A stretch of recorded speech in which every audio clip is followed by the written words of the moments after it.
It's important to remember when taking down trees or clearing your land, safety first. Of course, clearly, in my shorts and t-shirt, I'm being as safe as humanly possible. Get out.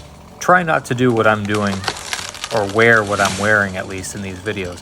What I am doing, however, is analyzing the tree and looking at where the bulk of the weight is per tree that I take down.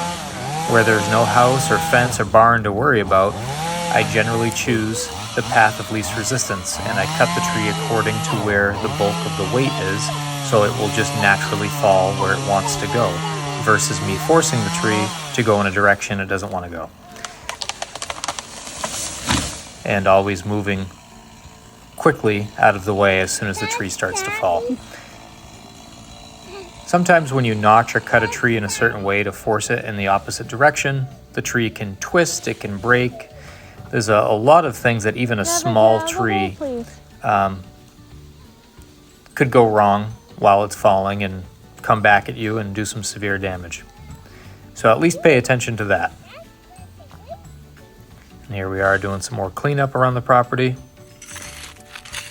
And lastly, my beautiful little boy and my wife are digging a fire pit for Daddy because they know how much I love my fires. Making a fire pit. And we'll catch you next time. Thanks for watching. Ow.